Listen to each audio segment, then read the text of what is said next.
Emily Carter stood quietly at the edge of the grand foyer, her fingers curled around the strap of her modest leather bag. The marble floor beneath her feet shimmered under the chandelier's glow, and every corner of the Hayes estate whispered wealth. At 26, Emily had grown accustomed to moving silently through homes that weren't hers, tending to children who often forgot her name, and living a life of muted service. But the Hayes mansion in Boston was on an entirely different scale. Vaulted ceilings, private gardens, and a guest house larger than most suburban homes. She had arrived just over 2 weeks ago from her small hometown of Hadley, Massachusetts. After years of nannying for upper-middle-class families, she was hired to care for Lily Hayes, a 5-year-old with wide blue eyes and a permanent tangle in her hair. Lily had been shy at first, but Emily's calm voice and unhurried presence slowly won her over. They spent hours in the garden looking for ladybugs, building forts in the sunroom, and whispering bedtime stories in the nursery. Lily didn't just like Emily, she trusted her. Daniel Hayes, Lily's father, was another story. A tech entrepreneur with a sharp jawline and sharper schedule. He was rarely home and barely spoke more than 3 sentences at a time to Emily. Their interactions were transactional, brief, polite, and always businesslike. Emily didn't mind. She had worked for families who wanted to be her friend, and others who treated her like a ghost. Daniel fell into the latter category. As long as Lily was safe, fed, and content, Emily was allowed to exist, quietly, invisibly. She lived in the guest house, tucked behind the rose hedges of the main estate. It was more than she needed. 2 bedrooms, polished wooden floors, a small kitchen, and a terrace that overlooked the sprawling lawn. Still, there was a line she knew not to cross. She never entered the main house unless invited. She never spoke unless spoken to. She wore clean but plain clothes, kept her opinions to herself, and accepted that she would never be part of the world she worked in.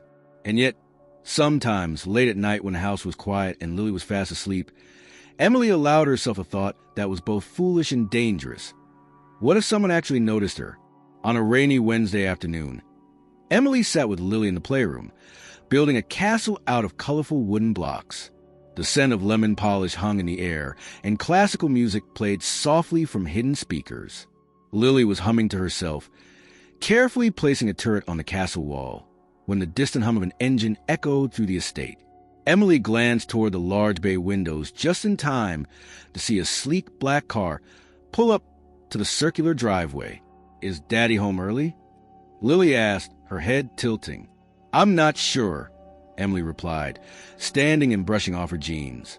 She offered Lily a gentle smile. "Stay here for a moment, okay?" She moved down the hallway, her footsteps muffled by the thick carpeting. Through the front window, she watched as the car door opened and a tall man stepped out. He wore a dark suit that fit his broad frame perfectly, and a thin gold watch gleamed on his wrist. His face was stern, his stride purposeful. There was something about him that made Emily's pulse quicken. Not fear exactly, but awareness. This man was used to being listened to. He didn't knock. Instead, he pressed the intercom button and spoke sharply into it. Emily couldn't hear the words, but the tone was unmistakable, demanding. Seconds later, the door unlocked remotely, a feature Daniel used for approved guests. Only this man had not been announced. Emily hesitated, torn between protocol and instinct. She wasn't supposed to involve herself in her employer's meetings, but something about the unexpected arrival set her on edge. Quietly, she approached the front door and opened it, stepping into the foyer just as the man entered. "I am here to speak with Mr. Hayes," he said, his voice laced with an accent Middle Eastern, she thought, though she couldn't place it precisely. "I'm sorry. He's on a call at the moment," Emily replied, trying to keep her voice steady. "Can I take a message?" The man's dark eyes narrowed. "No, you cannot. Tell him Khalid Al-Falan is here, and I will not wait."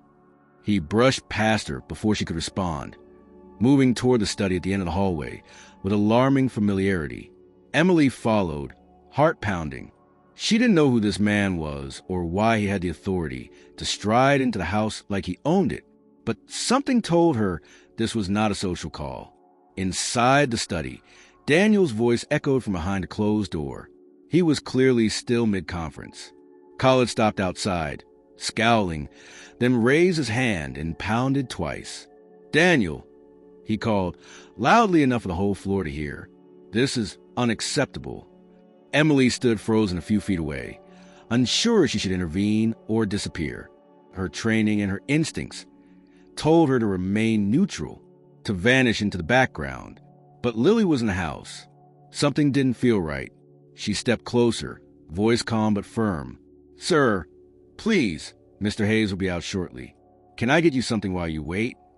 Khalid turned to her slowly, his gaze heavy. For a moment, he seemed to really look at her, as if trying to place her in a puzzle he hadn't realized was missing a piece. Then his expression softened just a fraction. "No," he said, adjusting his cuff.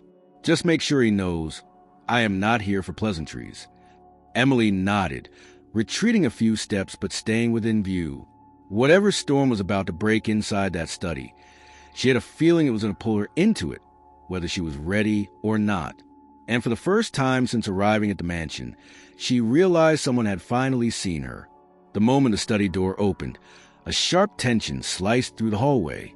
Daniel Hayes stepped out, his expression tight, eyes flicking between Emily and Khalid. He had the look of a man who had been caught off guard, though he was already working concealed behind a veneer of calm authority. His shirt collar was unbuttoned, and he had removed his suit jacket. Small signs of how unexpectedly the situation had intruded into his day. "Khalid," Daniel said, voice measured but clearly strained. "I wasn't expecting you." "That much is obvious," Khalid replied, his accent biting through the syllables. "Do you treat all your investors with this level of disrespect, or am I the exception?" Daniel offered a tight smile that never reached his eyes. "Let's not do this here." He turned, gesturing toward the study. Khalid brushed past him, entering without waiting for permission. Daniel followed, then paused briefly at the threshold to look at Emily. His gaze held a silent command. "Stay out of this." He closed the door behind him with a click that sounded louder than it should have. Emily remained rooted where she stood, her hands clenched at her sides. From behind a heavy oak door, voices rose quickly, at first muffled, then more distinct. The words tumbled out, heated, insistent. She couldn't make out everything, but certain fragments reached her clearly. 3 weeks late. This is not acceptable. You said full transparency. There was a signature. If this falls apart, Daniel, it won't be just your name on the line. Emily took a few cautious steps back down the hallway. Lily was still playing quietly in the sunroom, oblivious. Emily had half a mind to go to her, to shut out whatever business was unraveling in the other room. But she hesitated near the edge of the foyer instead, unsure if she was staying out of concern or curiosity.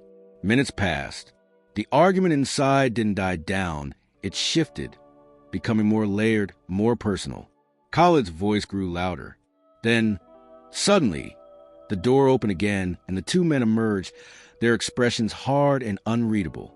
Khalid was holding a leather briefcase now, his knuckles white against the handle. Daniel didn't look at Emily this time as he walked Khalid to the front door. Khalid, however, paused at the threshold and turned.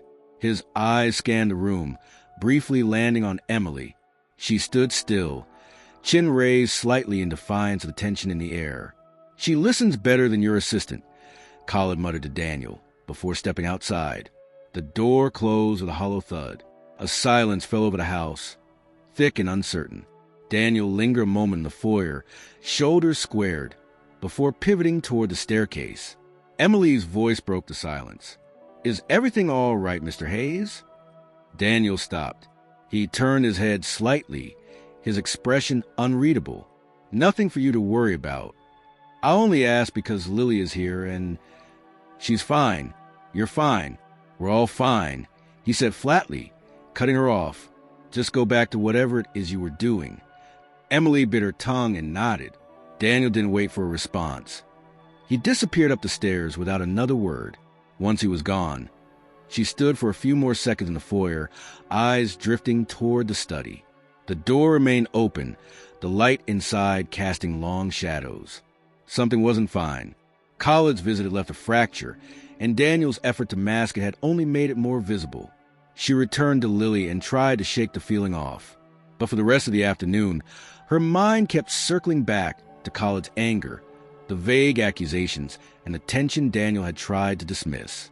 There was something beneath the surface here, something far more complicated than business. That evening, after dinner and Lily's bedtime routine, Emily retreated to the guest house. She kicked off her shoes and collapsed on the small couch by the window. The sky outside had darkened completely, city lights flickering in the distance. She should have let it go.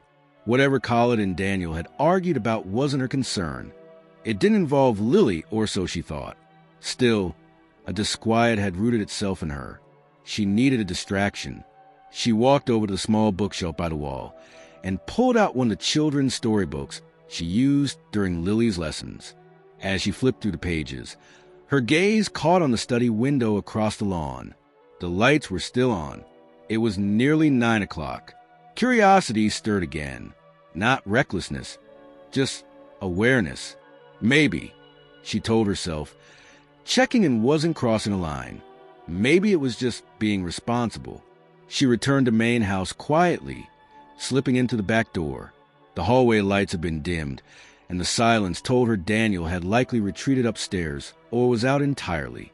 She moved past the kitchen and toward the study. The door was ajar. Inside, the room looked undisturbed. Papers neatly stacked, the monitor still on sleep mode. But something caught her eye, a leather envelope lying open on the desk. It had been unsealed carelessly, the flap hanging open, and in that envelope, several documents were stacked loosely, legal in nature from the look of them. She didn't move closer. She didn't touch a thing. But her name was printed on the top page in bold type. Emily Carter. Her stomach turned. This wasn't about babysitting or employment contracts. This was something else entirely. She took one cautious step closer, squinting to read the fine print. Before she could lean in, a sound from upstairs. Footsteps, slow and deliberate. She stepped back, then turned and exited the study quietly. Back in her guest house minutes later, she sat on her bed in the dim light, her hands trembling slightly. Her name on a document in Daniel's study that had nothing to do with childcare. She didn't know what it meant yet, but she was beginning to understand why Khaled Alphalon had come unannounced. The next morning arrived with a haze of tension still clinging to the air. Emily woke earlier than usual, driven by a restless mix of nerves and suspicion. She moved through her usual routines, coffee, quick shower, dressing in her usual subdued clothing. But her thoughts were far from the day's schedule. The document she had seen the night before haunted her, especially the unmistakable presence of her name printed across legal papers in Daniel's study. By 7 o'clock, she was already in the kitchen preparing Lily's breakfast. The child wandered in a little later, rubbing sleep from her eyes and dragging a worn stuffed rabbit behind her. Emily greeted her with a warm smile and tried to act as if everything was normal. Pancakes, strawberries, and the soft hum of morning cartoons filled the room, but beneath it all was a growing storm Emily couldn't ignore. Daniel hadn't come down yet, which was unusual. He was typically out the door by now, already in meetings or buried in calls. The absence gave Emily a strange kind of space, an opportunity she hadn't asked for, but one she couldn't waste. After Lily was settled with her plate and distracted by a cartoon on the tablet, Emily stepped out briefly and returned to the study. She moved carefully this time, keeping her footsteps light and her ears tuned for any sound from upstairs. The envelope was still there. She glanced once more toward the staircase, then slipped inside and eased the door closed behind her. She didn't waste time. Her fingers trembled as she lifted the top document from the envelope. Her name appeared again, this time followed by a line of legal language. She scanned quickly, trying to make sense of jargon. It appeared to be a custodial authorization, assigning her as a temporary legal proxy connected to minor Lily Hayes in the event of the primary guardian's absence or incapacity during corporate engagements abroad. It made no sense. She flipped to the next page, then the next, and on the fourth page, she found it, a signature. Her name, written in smooth cursive, but not by her hand. Emily's breath caught. Her real signature was tight, small, and deliberate. This one was wider, more confident, almost careless. Whoever had written it wasn't trying to mimic her. They were counting on her never seeing it. The realization hit her like ice down her spine. She hadn't just been used. She'd been forged. She gathered the papers and held them in her hands, trying to think. This wasn't a mistake or a misunderstanding. Someone had taken her identity, signed a legal document in her name, and tied her to something far bigger than childcare. This was no minor clerical error. This was a calculated move. And it wasn't just Daniel's name on those documents. Khalid Alfalon's name appeared on multiple pages as the primary foreign partner. Pieces of the argument from the day before came rushing back. Delayed shipments, broken deals, missing signatures. Emily stuffed the documents back into the envelope, careful to return everything exactly as she found it. She smoothed the flap, closed the study door quietly behind her, and hurried back to the kitchen. Her mind raced with questions. What was she supposed to do? Confront Daniel directly? Call a lawyer? She couldn't even prove anything without a copy of the documents, and copying them would be dangerous, especially if Daniel found out. Her gut told her not to act rashly, not without knowing more. But doing nothing felt just as risky. The rest of the morning passed slowly, the weight of what she had discovered pressing heavily on her. Daniel eventually appeared just before noon, dressed sharply again, taking a call as he moved the foyer without acknowledging her. Emily didn't look up from the blocks she was stacking with Lily on the carpet. Later that afternoon, while Lily napped upstairs, Emily sat on the back steps of the guest house and made a call of her own.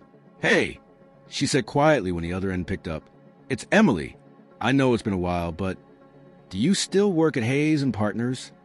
The voice on the other end, Kayla, a former college friend, sounded surprised. "Yeah, I do. Why? Is everything okay? I need to ask you something. Off the record."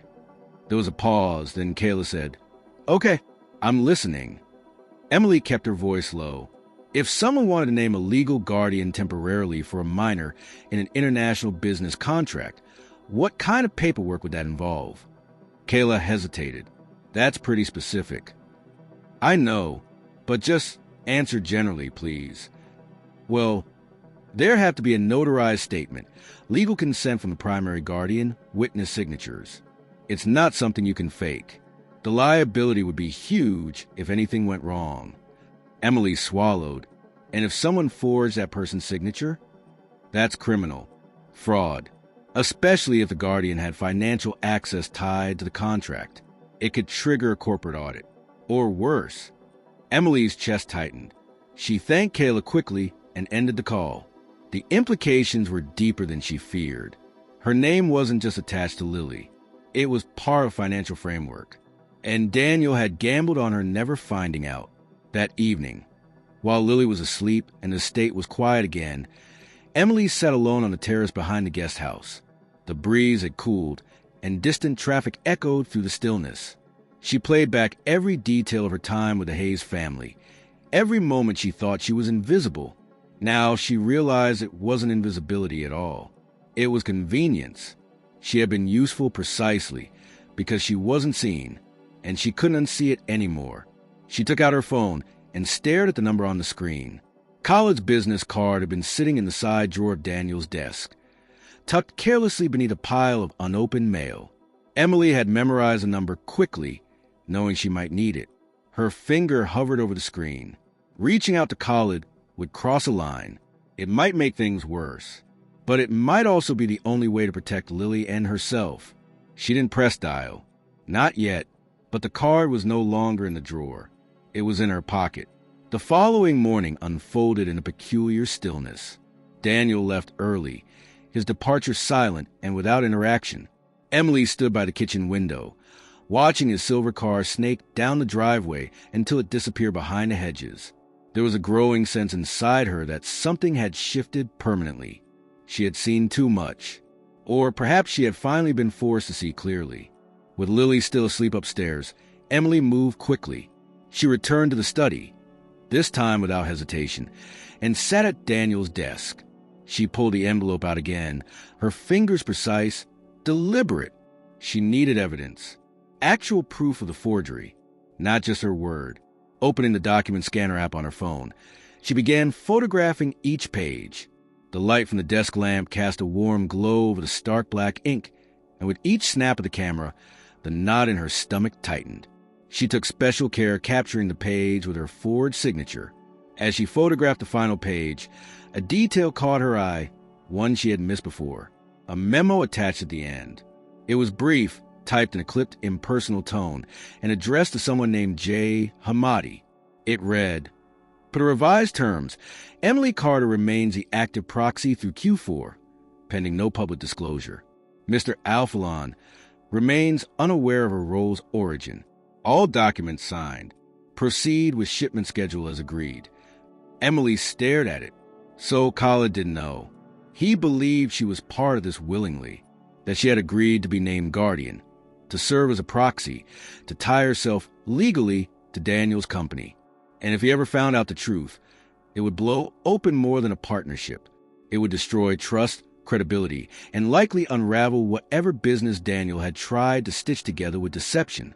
She sent the scanned files to a secure backup folder, password protected, then returned everything to its exact place. As she stood to leave, the sound of a door opening upstairs sent her hard into her throat. She closed the study door gently and slipped back to the kitchen. Lily was at the top of the stairs, one hand rubbing her eye, the other dragging her stuffed rabbit behind her. Emily softened. "Good morning, sweetheart." Lily smiled sleepily. "Pancakes."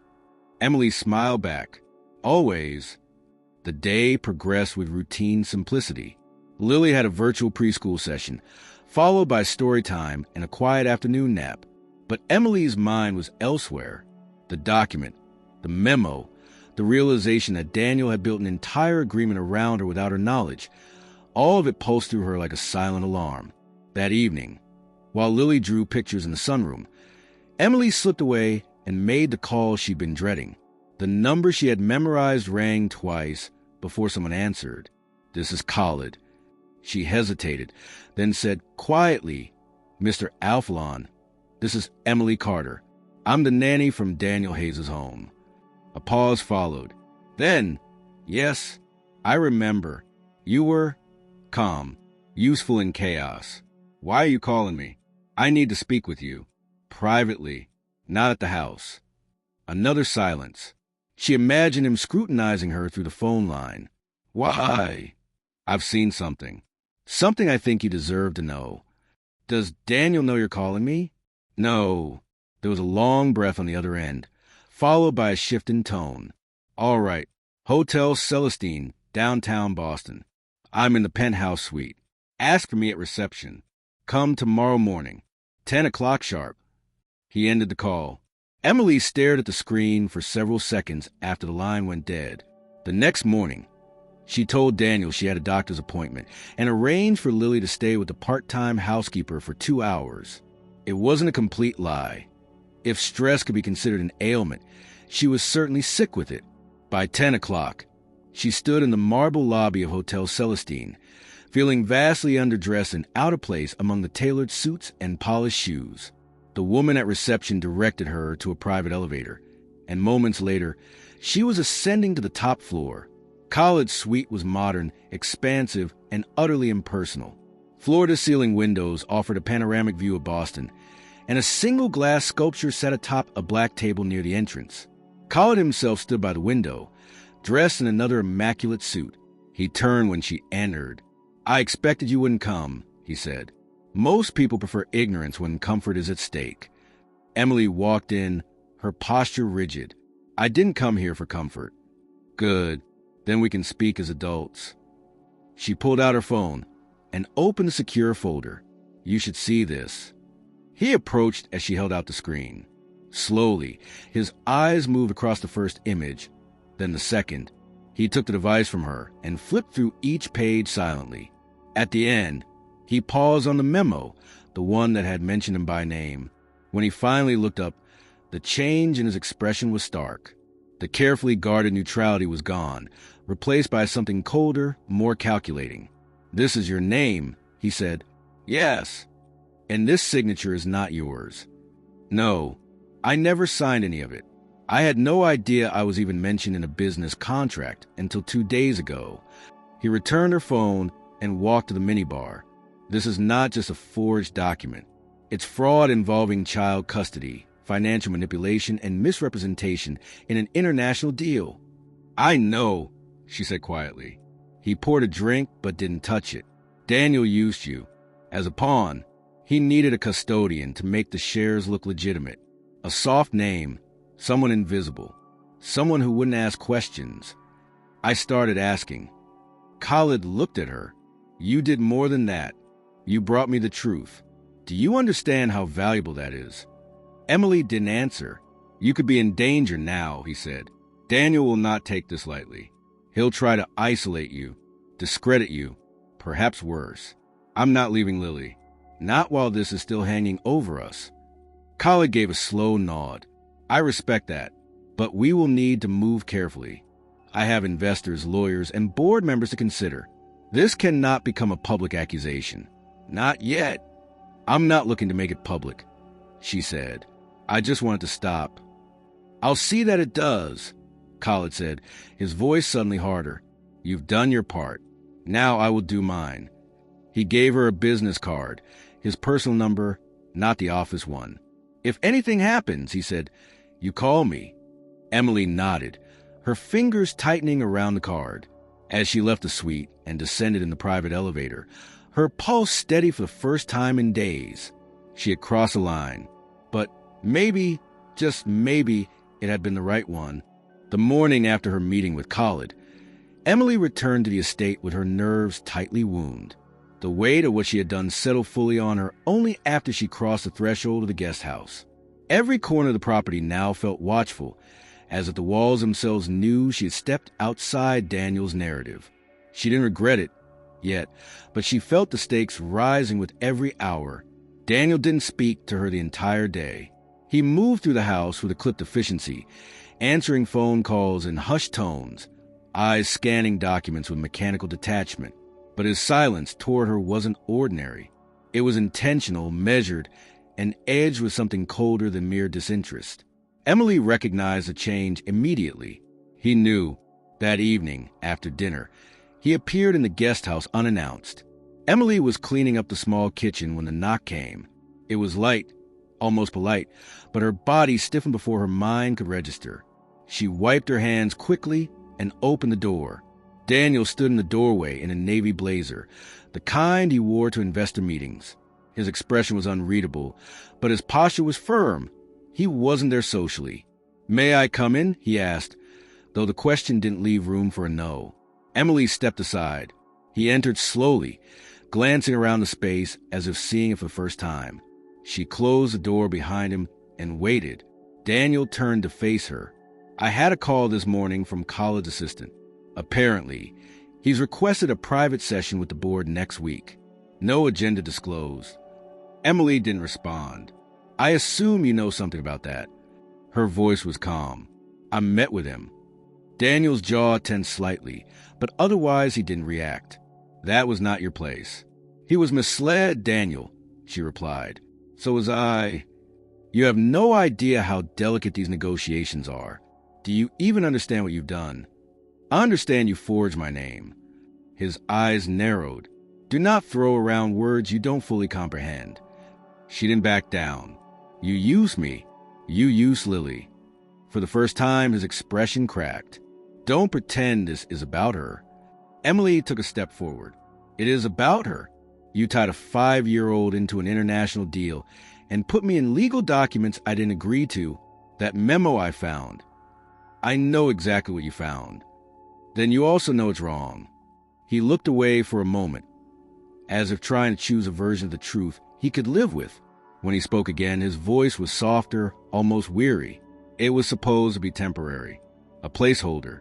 Something to buy us time until the paperwork came through for Khalid's team. You were the safest option. Trustworthy. Invisible." Emily's stomach turned at the word. "I was never supposed to be involved," she said. "You were already here," he replied. "You care for Lily. You're discreet. It made sense." It was a lie. It was strategy. They stared at each other in silence, the space between them filled with 1,000 unspoken justifications. Then Daniel exhaled and ran a hand through his hair. "I've moved the contracts," he said. "Your name has been replaced. It's done." Emily's heart pounded. "And the forged signature?" He hesitated. "It no longer exists on any active document. But it existed." He didn't deny it. "Why me?" she asked, quietly this time. "Why not use a lawyer? Or one of your partners? Why someone who has no voice in your world?" Daniel looked at her, and for the first time since he arrived, something human surfaced behind his guarded eyes. "Because you are the only person here who actually protects her." Emily's breath caught. The admission was unexpected, even disarming, but it wasn't enough. "Then protect her now," she said. "Don't let this become her inheritance." He didn't answer. Instead, he turned and walked toward the door. Just before stepping out, he paused. "Your employment contract remains unchanged," he said, "but I've reassigned the legal matters. It's over. Don't involve yourself further." He left without looking back. The next week passed with subtle but unmistakable shifts. Emily's schedule was trimmed, her access restricted. The weekly staff meetings she once quietly attended were suddenly canceled or rescheduled without notice. She was still Lily's nanny, but everything around that role had narrowed. More unsettling than the procedural changes, however, was the emotional one. Daniel had shifted from cold to clinical. He spoke Emily only when necessary, and always through short, clipped phrases. It wasn't confrontation, it was erasure. Lily, however, noticed a change. One afternoon, while Emily helped her with watercolor painting, the little girl glanced up with a troubled look. "Why doesn't Daddy talk to you anymore?" Emily smiled gently. "Sometimes adults need space." "But you didn't do anything wrong," Lily said. Emily paused, brushing a strand of hair from the girl's forehead. "Thank you, Lily." The child returned to her painting, but the moment lingered in Emily's chest longer than she wanted to admit. She spent her nights going over the scanned documents again, memorizing each line, preparing for whatever might come next. Khaled hadn't called since their meeting, but she assumed he was working behind the scenes. That kind of man didn't shout. He moved carefully with precision. It wasn't until Thursday morning that she received a text from an unfamiliar number. "Expect questions soon. Stay steady. K." She stared at the screen, her pulse quickening. The board inquiry was no longer a possibility. It was happening. By Friday evening, Daniel was on the phone in his office for over 2 hours. His voice was louder than usual. Frustrated, defensive. Emily heard fragments as she passed the hallway. Mentions of miscommunication, restructuring control. The walls were beginning to move. She stayed out of the main house the entire weekend. When Monday arrived, she noticed an unfamiliar black car parked discreetly near the side gate. 2 men in tailored suits entered the house and didn't leave for hours. A corporate team, perhaps internal counsel. Later that afternoon, as Emily prepared Lily's snack, the head of security, a usually silent man named Rick, entered the kitchen without knocking. "You're not to go upstairs today," he said bluntly. Mr. Hayes asked for privacy on the second floor. Emily stared at him. "Is Lily upstairs?" "No." "Then I'll stay in the playroom." Rick nodded, then disappeared. Emily didn't need confirmation. She knew the game had changed. Daniel was pulling strings tighter, trying to keep control, but he was already losing it, because Emily had spoken, and Khaled had listened. Emily had learned, over the course of her quiet employment, that the most powerful shifts often came without announcement. That Monday evening confirmed it. She noticed a subtle tension in the staff's movements, whispers in hallways, quickened footsteps, and doors closing more softly than usual. Everyone knew something had changed, even if no one said it aloud. It was during Lily's bedtime routine, while brushing her hair and tucking the quilt around her, that Emily's phone buzzed with a single message from Kayla, her contact inside Hayes and Partners. "You were right. There's more." Emily stared at the screen for several seconds before stepping out of the room. She moved to the guest house to return the call in privacy. When Kayla answered, she sounded breathless. "I went digging," Kayla said, quietly. No paper trail, just backdoor access into archive project folders. Emily gripped the edge of the counter. "What did you find?" "The partnership Khaled invested in. It's more than a logistics deal. It's a conversion play. Hayes Technologies is preparing to create an overseas division, and the person set to inherit 10% of the foreign assets is Lily. Emily froze. What? Kayla continued. It's hidden in legal layering. Trust funds, proxy accounts, parent corporation holdings. But the name at the end of all the paths is Lily Hayes. And where do I fit in? You were named temporary custodian for her voting rights. It was buried under a clause labeled transitional oversight, just enough to avoid drawing attention, but still legal enough to pass due diligence if no one asked questions. So when Khalid asked for transparency, he didn't get it. Daniel made it seem like he owned the entirety of the shares he offered. That's what set Khalid off. Emily felt her breath shorten. So this is about control. Exactly. If Khalid had known a portion of his investment would be under custodial oversight belonging to someone he'd never vetted, he would have never signed. And now he knows, Kayla said, and so does the board. Emily thanked her and ended the call. She stared out the window of the guest house, watching the shadows fall across the manicured lawn. What she had feared was now undeniable. This wasn't about a technicality or a misstep. She had been deliberately inserted into a corporate scheme to shield Daniel from accountability. Lily's name had been used as leverage, and Emily's presence had made it possible. She couldn't allow that to stand. The next morning, she dropped Lily off at a private language tutoring session, arranged weekly, and drove into the city. She had called ahead and arranged a brief meeting with Khalid's legal advisor, a sharp-eyed woman named Noor El Karim. They met at a law office on Tremont Street, where Khalid occasionally conducted private business. Noor shook Emily's hand firmly, her expression cool but curious. "You have 10 minutes," she said. "That's all I could secure." Emily sat down and laid out a folder she had compiled overnight. Printed scans of the documents, a written statement of her own observations, and a timeline of how her name was inserted into the partnership. Noor read in silence. At the end, she looked up with something between admiration and concern. "You do understand the scale of what this means?" she asked. "I do now," Emily said. "But this isn't about me. It's about Lily. If this isn't challenged, she'll be tied to this legacy whether she wants it or not." Noor folded her hands. "And you trust Khalid to handle this?" "I trust him more than I trust Daniel." A faint smile flickered on Noor's lips. "You're smarter than you look. I mean that with respect. I'll take it as such." "I'll relay this to Khalid personally," Noor said. "But you should be aware. He plays a long game. He won't make a public move unless he's certain it won't blow back on him. Or you." "I'm not looking for credit," Emily replied. "Just accountability." Noor nodded. "Then we'll be in touch." By the time Emily returned to the estate, a black town car was parked in front of the house again, unmarked but clearly official.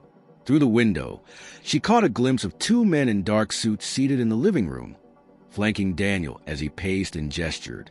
She didn't stop to observe further. Instead, she headed straight for the playroom and spent the next 2 hours quietly reading to Lily. Later that evening, Daniel called her into the study. She walked in, measured and calm.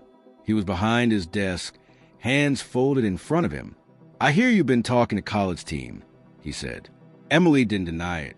"I have, and to my internal staff. I needed answers." He nodded slowly. "I underestimated you. That much is clear." Daniel tapped his finger against the desk surface. "Do you understand what's happening right now? You're being investigated." "Internally," he said, "not criminally. Not yet. But if the board doesn't like what it sees..." He didn't finish the sentence. Emily remained silent. Daniel leaned back in his chair. "I want you to know, I didn't do this to hurt you. But you did. I did what I had to do to secure the deal, at the expense of your daughter's name. At mine. You could have told me. You wouldn't have agreed." She nodded. "Exactly," he sighed. "What happens next is out of my hands. But if you care about Lily, and I know you do, you'll keep her out of this." "I always have," she said. "You're the one who didn't." Emily left the study without waiting to be dismissed. That night, after Lily was asleep and the lights in the main house had dimmed, Emily sat on the terrace of the guest house, staring up at the stars. She felt the wind shift again, subtle but certain.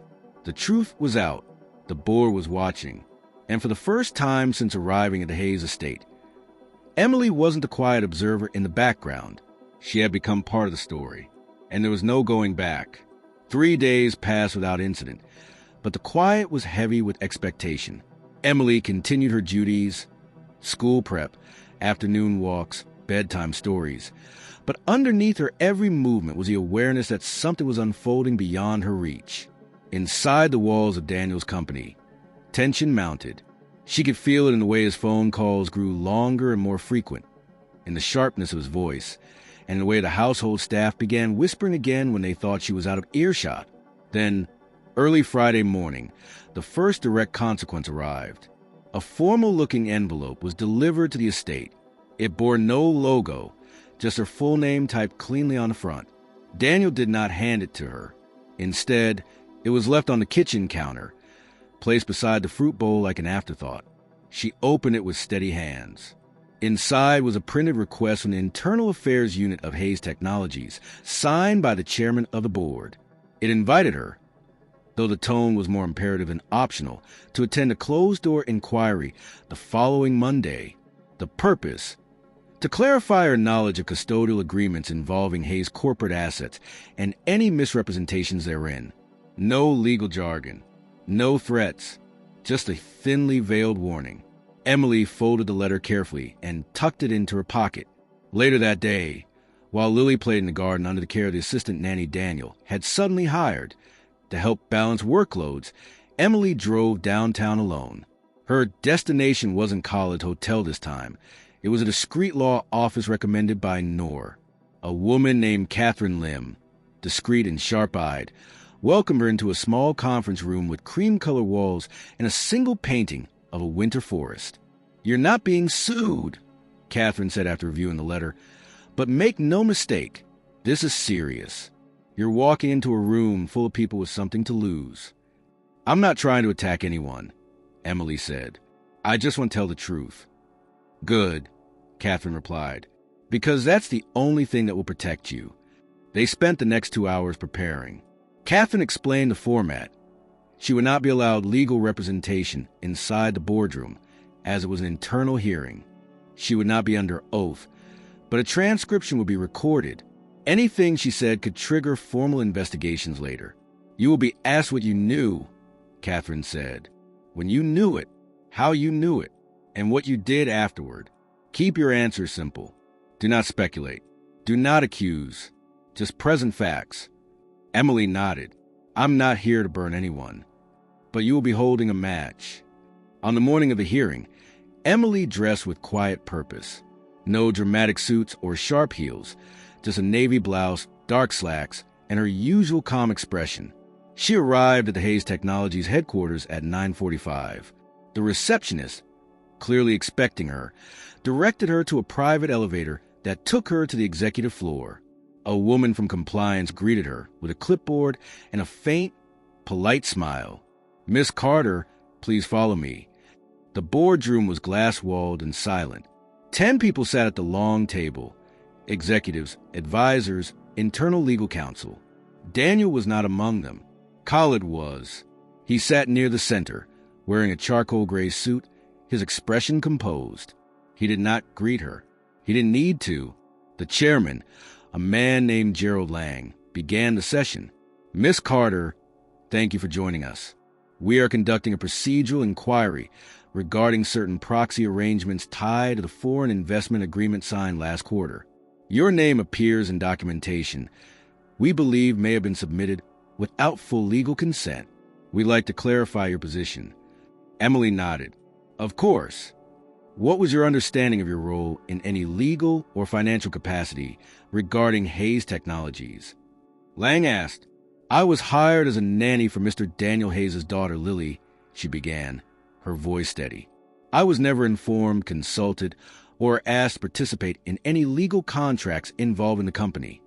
Were you aware that you were listed as a temporary custodian for minor-held shares tied to international negotiations?" Not until I discovered legal documents in Mr. Hayes' study bearing my name and a signature I did not write. Gasps were subtle but audible around the table. You claim the signature was not yours? Another board member asked. I am certain of it. And did you confront Mr. Hayes? Yes. He admitted the documents were processed without my knowledge. He said it was temporary, a strategic placeholder. Did you report this to anyone else? I sought legal advice. Then I met privately with Mr. Khalid Alphalon to inform him. At this, Khalid finally moved. He placed both hands flat on the table and addressed the room. I can confirm the meeting. Miss Carter brought me evidence I had previously been denied access to. The partnership was built on misrepresented asset control. I consider that a breach of trust. Lang turned back to Emily. Why did you not report this sooner? Because I was scared, she said, simply. I was an employee in Mr. Hayes' home. I didn't know how deep it went. But once I realized Lily was being used as a tool in a corporate arrangement, I couldn't stay silent. There was silence in the room. No one took notes. They simply watched her, reevaluating everything. Lang cleared his throat. We will review your statement with legal. You are dismissed. Please wait outside in case further clarification is required. Emily stood, nodded once, and walked out. In the waiting room, she sat by the window, staring at the Boston skyline. Her palms were damp, but her heart was calm. For the first time, she felt the burden begin to shift, not away from her, but to the people who had put it there in the first place. 20 minutes later, the door opened. Khalid stepped out, alone. He approached her slowly. You did well. She stood. I don't know if it changes anything. It already has. Will Daniel be removed? He will be investigated, Khalid replied. But whatever happens next, you've done something most people in your position wouldn't have. What's that? You told the truth when it was easier to stay quiet. Emily offered a faint nod, unsure what to say. Khalid handed her a card. This isn't over, but you're not alone now. She took it and slipped it into her bag. As she walked out of the building and into the noise of the city, she didn't feel triumphant. She felt real, grounded, visible. For once, she wasn't just a nanny. She was the voice no one expected, but one no one could ignore. The atmosphere at the Hayes estate changed almost immediately after the hearing. It wasn't explosive or loud. There were no confrontations in hallways, no dramatic declarations. But the shift was unmistakable. Daniel's silence grew colder, the staff more cautious, and the perimeter of Emily's responsibilities began to shrink. The next morning, she received an email from Daniel's assistant. It was formal and sterile, informing her that effective immediately, her position would be restructured to part-time status.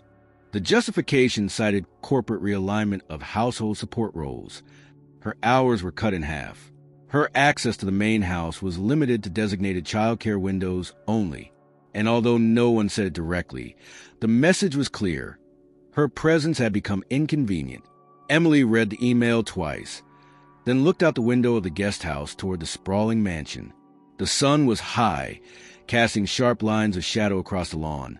But everything felt colder. She went inside and packed a small bag, books, puzzles, art supplies, then headed to the house to begin her reduced shift. Lily was waiting at the door, barefoot and smiling. You're here, the girl said, hugging Emily tightly. I'm always here when you need me, Emily replied. Their afternoon unfolded like any other, drawing stories, building with blocks, and reading books curled up on a rug. But beneath Lily's laughter was a restlessness Emily hadn't seen before. The little girl fidgeted more. Her attention wandered faster, and twice she asked if Emily was leaving again. Emily reassured her each time, but the question lingered in her mind. By late afternoon, Daniel appeared in the doorway of the sunroom. He didn't look at Emily, only at his daughter. Time to wash up for dinner, he said. Lily hesitated. Can Emily come too? Daniel's jaw tensed. Emily has other things to do now. The word stung more than she expected. Lily looked up at her, confused. Emily gave a soft smile, brushing a curl from the child's cheek. I'll see you tomorrow, sweetheart. Lily nodded but didn't speak. Daniel watched Emily until she stood and began gathering her things. Only when she passed him did he speak again, quietly, with a tone colder than before. "You brought this on yourself." Emily didn't break stride. "No, Daniel, you did." She left without another word. Back at the guest house, she sat in the quiet for a long time. The silence was different now, no longer peaceful, but edged with isolation. Her role had been reduced, her hours cut, her proximity to Lily fractured, and yet she felt no regret. That evening, her phone buzzed with a new number. When she answered, it was Khalid. "Things are accelerating," he said without preamble. "The board has submitted a formal inquiry into Daniel's management practices. Your testimony opened that door." Emily exhaled slowly. "And what happens next?" "They requested a full audit. External investigators. Neutral counsel. I suspect Daniel will try to contain it, but the leaks are spreading." "He's already retaliating," she said. "He's pushing me out." "I expected he would," Khalid replied. "That's how men like him operate. Punish what they can no longer control." There was a pause. "You still want to protect the girl?" Emily didn't hesitate. "Yes." "Then keep your head down for now. Let the board handle the rest." The call ended, and Emily sat for a long time in the dark, watching the lights of the main house flicker through the trees. She had struck a nerve, and now the system was bracing to defend itself. The next morning, she returned to find Lily crying in the hallway. The housekeeper, nervous and stiff, was trying to soothe her with little success. When Emily appeared, the child ran into her arms. "I don't want a new nanny," she sobbed. "I want you." Emily knelt, holding her tightly. "I'm not going anywhere." "But Daddy said someone else was coming." Emily looked up at the housekeeper, who avoided her eyes. An hour later, Emily was asked to meet Daniel in his study. He sat behind the desk, the window light casting deep lines across his face. There was no invitation to sit, no trace of civility. "I've hired a live-in governess," he said flatly. "She starts next week." Emily's heart thudded once. "You're replacing me?" "I'm reducing your role. Permanently. With someone Lily's never met?" "She'll adapt." Emily took a slow breath. "You're doing this to punish me." "I'm doing this to protect my daughter from instability." "You mean from the truth?" Daniel's eyes flicked upward. "You don't know what this world demands. I built something out of nothing. I fought to keep it alive. And I don't need a glorified babysitter dismantling it piece by piece because she suddenly found a conscience." Emily's voice remained calm. "Your daughter deserves more than a legacy built on silence." "Don't lecture me about legacy," he snapped. "You were lucky to be here." She stared at him. Lily wasn't lucky. She was left with strangers while her father built empires. And now you want to rewrite her life into a transaction. Daniel didn't reply. His expression was carved in stone. Emily stepped back. "You can try to erase me, but I'm not the one they're investigating." She left without another word. That evening, she called Catherine Lim again. "He's replacing me. It's happening faster than I thought." "We can fight it," Catherine said, "but we need to act carefully. Don't give him anything he can use against you." "I won't, but I need to know Lily's safe. I'll draft an emergency letter of concern to the board. If they're serious about the audit, this will raise the stakes." 2 days later, the retaliation escalated again.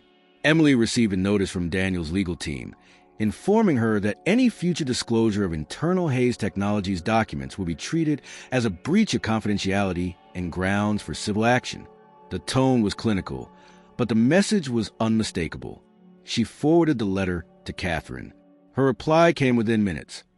"This is a threat, but it's toothless. Let them try." That night, Emily stood by Lily's bed while the child slept.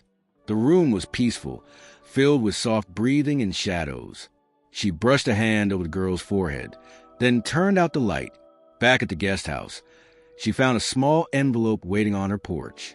No stamp, no markings, just a folded slip of paper inside, for words written in firm script. "Don't push any further." Emily stared at the paper. The storm had arrived, but she was already standing in it. The thin note left on Emily's porch was a chilling reminder that she had crossed a dangerous threshold. Yet, instead of retreating, it fueled a determination she hadn't known she possessed. The shadowed world of corporate power plays and legal stratagems was no longer distant or theoretical. It was real and personal, and it was entwined with the life of the little girl who had come to depend on her. Days passed with mounting pressure. The board's inquiry proceeded quietly but relentlessly. Emily's presence at the mansion was reduced further. The new governess, a polished woman named Catherine, had arrived and was already taking root in the household. Lily clung to Emily, her small hands reaching for the nannies when she felt uncertain. It was a fragile balance, and Emily held it delicately. One afternoon, as Emily tidied Lily's playroom, her phone buzzed with an encrypted message from Kayla. It read simply, "You need to see this now." Emily's heart raced. She immediately called Kayla, who answered on the second ring. "There's something you should hear," Kayla said urgently. A recording, part of a conversation between Daniel and a board member. It was accidentally captured on Lily's tablet. Emily's mind spun. What kind of conversation? Contentious, about the proxy arrangements, and the signature. Daniel admitting it was a calculated cover-up. Emily's fingers tightened around the phone. "Can you send it?" "I'm uploading it to a secure link. It'll be there in 5 minutes." Waiting felt endless. When the file arrived, Emily found a quiet corner in the guest house and plugged in her earphones. The recording was grainy, distorted by distance, but the voices were unmistakable. Perfect cover. Daniel's voice said, sharp and cold. "Do you think she suspects?" Another voice asked. "The nanny? Not yet. She's invisible enough. But we need to keep it that way. Any slip could unravel the whole deal." There was a pause. Then Daniel's voice lowered. "If she talks, it's over. The board is restless. The investor's patience is thinning. We need control." Emily removed the earphones, her breath shallow. This was more than suspicion, more than mismanagement. It was deliberate deception and manipulation. Using Lily as pawns in a high-stakes game. She played the recording again, absorbing every word. A swell of anger rose inside her, not just for herself, but for the child she had come to protect. She knew this evidence could change everything. Later that evening, she met Khalid at a small cafe downtown, away from prying eyes. He listened intently as she recounted the recording, her voice steady but urgent. "This is the proof we need," Khalid said, eyes narrowed. "Daniel has been operating in bad faith for months." Emily nodded. "It's not just a signature. It's everything, the secrecy, the lies." Khalid leaned forward. "With this, I will present a formal complaint to the board. The evidence is irrefutable." She looked out the window, feeling the weight of what was coming. "And Lily?" Khalid's gaze softened slightly. "She will be protected. We will ensure no harm comes to her from this exposure." Back at the mansion, the atmosphere thickened with unease. Daniel's movements became more guarded, his temper more volatile. Staff whispered in hushed tones, avoiding Emily's gaze. Catherine, the new governess, observed with a practiced neutrality that bordered on cold calculation. One evening, as Emily prepared Lily for bed, the child's eyes filled with worry. "Will Daddy be angry?" Lily asked softly. Emily forced a smile. "He's just upset right now. But you're safe with me." The night was restless. After Lily slept, Emily sat at the kitchen table, the recorded conversation playing silently from her laptop. Her mind replayed every phrase, every inflection. She knew the path ahead was fraught. Daniel was cornered, desperate. The next moves would be dangerous. Days later, Emily received an unexpected visitor, an older woman who introduced herself simply as Margaret, a former executive at Hayes Technologies, now retired but still connected to the board. "I've heard about your courage," Margaret said quietly. "Not many would stand where you stand." Emily regarded her cautiously. "I'm just trying to do what's right." Margaret nodded. "And you found proof that could change the company's future. But be careful. Power doesn't like to be challenged." They spoke for hours, Margaret sharing stories of corporate battles, betrayals, and the heavy cost of truth. Emily felt fortified, knowing she wasn't alone. The board's formal investigation escalated. Internal emails leaked, legal teams mobilized, and the media caught whispers of turmoil within Hayes Technologies. Daniel's public image began to crack. Throughout it all, Emily remained vigilant. She protected Lily fiercely, guarding her innocence amidst the storm. She spent afternoons reading stories that spoke of bravery and kindness, hoping to shield the child's world from the chaos encroaching. One afternoon, Daniel confronted her in the hallway. His eyes were weary but intense. "Why are you doing this?" he demanded. "For her or against me?" "For Lily," Emily said firmly. "She deserves a father who fights for her, not uses her." He stared, the fight draining from his posture. "Maybe I lost sight of that." Emily held his gaze. "It's not too late." As Daniel walked away, she felt a tentative hope. The battle was far from over, but the secrets on the record had shifted the balance. And for the first time, Emily believed change was possible. The day of the hearing dawned gray and unyielding, as if the weather itself mirrored the gravity pressing down on Emily's shoulders. She woke early, the weight of anticipation knotting her stomach as she prepared for what might be the most pivotal moment of her life since stepping into the Hayes estate. This hearing wasn't just about legalities. It was a culmination of months of whispered threats, veiled manipulations, and unspoken truths finally brought to light. She dressed with quiet determination in a simple but professional outfit, her fingers brushing over the card Khaled had given her, an anchor amid the storm. Arriving at the Hayes Technologies headquarters, Emily noticed the heightened security and hushed conversations in the lobby. The place felt transformed, less a hub of innovation, and more a courtroom battlefield. She was escorted up to the executive floor, where the board's meeting room awaited. The walls were thick with glass, and the solemn faces inside greeted her with a mixture of curiosity, skepticism, and silent judgment. Seated at the long, polished table were the company's most powerful figures, executives, legal counsel, and the chairman, Gerald Lang, whose steely gaze fixed her immediately. Daniel Hayes was present too, his posture stiff, lips pressed tight, eyes flickering with restrained fury. Khaled sat several seats away, his expression inscrutable but watchful. Gerald began the hearing with formalities, reminding everyone of the importance of the inquiry and the need for transparency. When it was Emily's turn to speak, her voice held steady despite the dozens of eyes upon her. She recounted everything: how she discovered the documents with her forged signature, Daniel's admission, her meeting with Khaled, and the recording she had provided. She spoke of her confusion, fear, and ultimately, her resolve to protect Lily. Her testimony was straightforward, devoid of embellishment or accusation. Leaving the room in quiet contemplation, several board members posed questions, probing her understanding of corporate governance, the specifics of her involvement, and the implications for the company's future. Emily answered honestly, never faltering. The room's atmosphere shifted from wary to respectful. Daniel's counsel attempted to undermine her credibility, questioning her qualifications and motives. But when Khaled stood to testify, confirming her account and emphasizing the breach of trust and fiduciary duty, the tide visibly turned. As the hearing progressed, a tense exchange unfolded between Daniel and other board members, revealing fractures within the company's leadership. Evidence of mismanagement, deception, and ethical lapses surfaced, painting a complex picture of ambition colliding with integrity. After hours of deliberation, the board adjourned to vote. The decision was unanimous. Daniel Hayes would be suspended pending a full external investigation. The announcement sent ripples through the room. Relief for some, shock for others. Khaled approached Emily as the hearing concluded, a rare smile breaking his usually stoic demeanor. "You did what many wouldn't dare." Emily exhaled, a mixture of exhaustion and relief washing over her.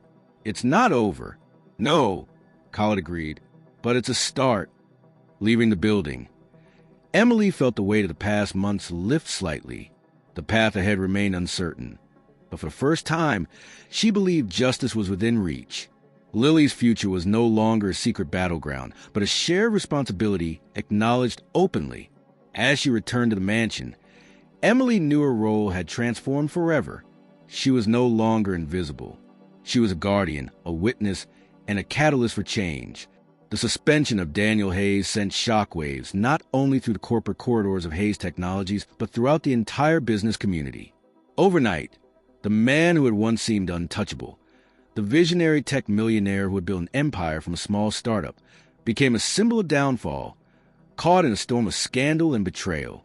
The news dominated financial news channels and industry journals, his name synonymous with mismanagement and deceit. For Daniel, the fall was brutal and personal. His once commanding presence faded into a shadow as he faced internal investigations, media scrutiny, and whispered conversations that cut deeper than any public accusation. The mansion, which had felt like a fortress, suddenly seemed claustrophobic and isolating. One afternoon, Emily was called into the study. The room, once sharp and imposing, now bore the weight of tense uncertainty. Daniel sat behind a desk, his expression weary, eyes rimmed with exhaustion. "I hear the board has made their decision," Emily said softly. Daniel nodded without looking up. "Suspension. Pending investigation. I'm sorry it had to come to this." He finally met her gaze, his eyes searching hers for something. Understanding, forgiveness, or perhaps simply human connection. "You could have been the one to bring me down," he said quietly. Emily shook her head. "I wasn't trying to bring anyone down. I wanted to protect Lily." He sighed, leaning back. "I thought I was doing what was best. For her, for the company. And that's where you went wrong." Daniel's shoulders slumped, the fight seeming to drain from him. "They're looking at everything now. The forged documents, the misrepresentations, even the way I handled the partnership with Khalid." Emily stepped closer. "Khalid defended you publicly. Said your mistakes were strategic, not malicious." Daniel let out a humorless laugh. "Strategic mistakes don't come without consequences." Their conversation was interrupted by a knock. The door opened and a stern-faced lawyer entered. "Mr. Hayes, the board requests your presence at a formal inquiry next week," she said. "They want to discuss potential breaches of fiduciary duty." Daniel nodded, weary but composed. "Thank you." After she left, Daniel turned to Emily. "I don't know what will happen next. You'll face it, like you always have." His eyes softened momentarily. "You're stronger than I gave you credit for." Emily met his gaze evenly. "I'm stronger because I know what's right." In the days that followed, Daniel's public image continued to erode. Headlines speculated about the company's future without its founder at the helm. Stock prices dipped, partners reconsidered alliances, and internal culture at Hayes Technologies began to fracture. Despite the turmoil, Daniel remained determined. He summoned his closest allies, strategizing legal defenses and public relations campaigns. Yet, behind closed doors, the isolation grew. Invitations to industry events ceased, calls from former friends dwindled, and even his presence at the mansion felt increasingly disconnected. Emily observed these changes with a complex mixture of emotions. She recognized a man who had built so much from scratch, but also the flaws that had brought him low. In quiet moments with Lily, she reassured the child that the world was bigger than the chaos surrounding them, that some battles were fought by adults, but children could still find peace. One evening, as Emily tucked Lily into bed, the girl looked up at her with innocent eyes. "Will Daddy be okay?" she asked softly. Emily hesitated, then smiled gently. "Sometimes, even grown-ups need time to find their way." Lily nodded, satisfied with the answer, and drifted to sleep. Later, Emily returned to the study, where Daniel was reviewing documents. The tension between them had softened, replaced by an uneasy truce. "I want to fix this," Daniel said quietly. "For Lily, for the company, for myself." Emily nodded. "It starts with truth." Their fragile reconciliation was a beacon amid the storm, but the road ahead remained steep, with many challenges still to face. As the company prepared for the next phase of investigation, Emily felt the weight of her own transformation. From invisible nanny to key witness, her life had irrevocably changed. And as Daniel's empire wavered, one thing became clear. No legacy was safe from the consequences of hidden truths.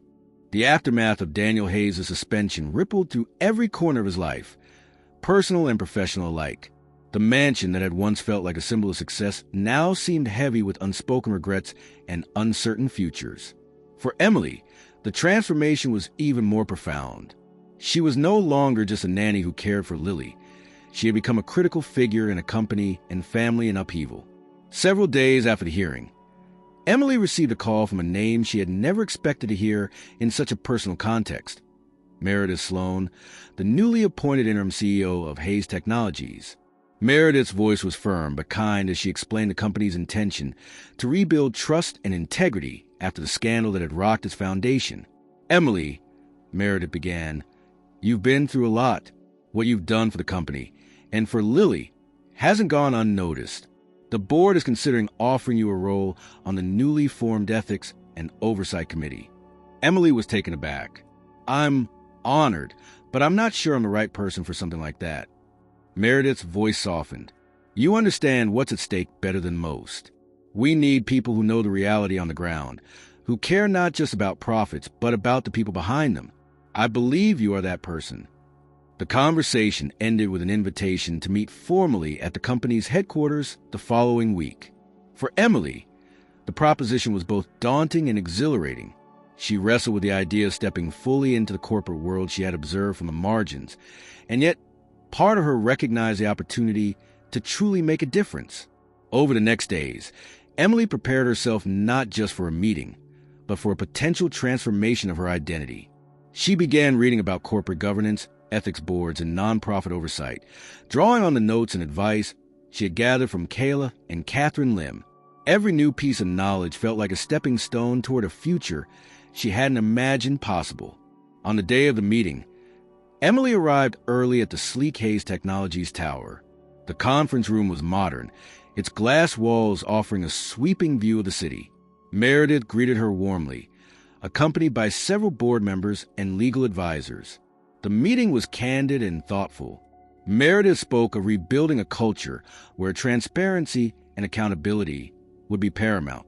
She outlined the committee's goals: to oversee corporate ethics, ensure compliance with regulations, and serve as a voice for employees and stakeholders who might otherwise be unheard. Emily listened carefully, her questions measured and informed. When asked how she would approach the role, she spoke not from theory but from experience. "I want to make sure no one else is put in a position where they're invisible or used without their consent," she said. "That includes families, employees, and partners. It's about respect and responsibility." Her sincerity resonated. The board members exchanged nods, the weight of their approval unmistakable. The following weeks marked a profound change. Emily balanced her new responsibilities with her duties at the mansion, navigating the complexities of corporate meetings, legal reviews, and ethical considerations alongside the intimate, everyday moments with Lily. She found strength in the contrast, the steel of the boardroom and the softness of the nursery. Daniel remained suspended, but he began cooperating with investigators. The company started the slow process of repair and renewal, guided by leaders determined to restore confidence. Khaled's involvement continued behind the scenes, providing a steady influence to ensure accountability. One afternoon, while Emily was at the office reviewing a compliance report, her phone buzzed with a message from Lily. "Miss you. Can we play later?" The simple note brought a smile to her face. She replied immediately, promising a special afternoon of games and stories. Back at the mansion that evening, as Lily hugged her tightly, Emily felt a sense of belonging that transcended titles or roles. Here, she was not just an employee or an advocate. She was family. Weeks later, at a formal company event announcing new leadership and initiatives, Emily was introduced not as the nanny, but as a member of the ethics committee. Applause followed, and for the first time, she felt truly seen. As she stood among colleagues and partners, she thought of the journey, from the quiet guest house to the center change, and knew this was only the beginning. Emily's story had moved far beyond her role as a caretaker. She was a guardian of truth, a voice for the vulnerable, and a symbol of hope in a world too often shaped by secrecy and power.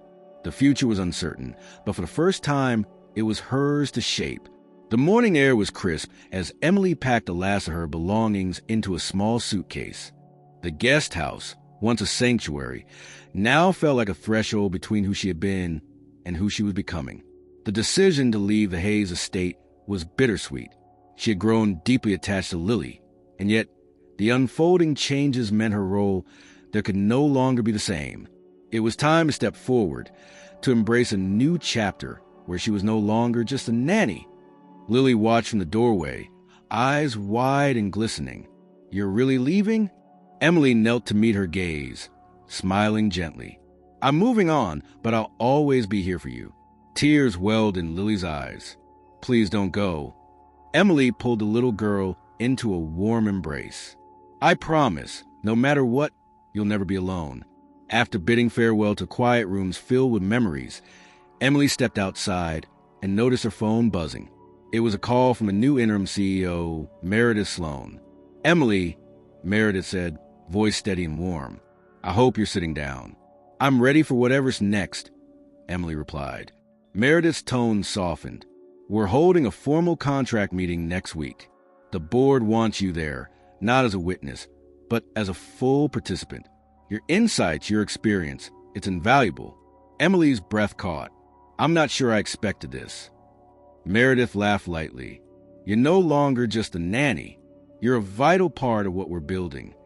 As the call ended, Emily felt a surge of purpose and validation. The path she had walked, from invisibility to influence, had culminated in this moment. The person who once moved quietly through a vast mansion now carried the weight and respect of a woman who had changed the course of a powerful company.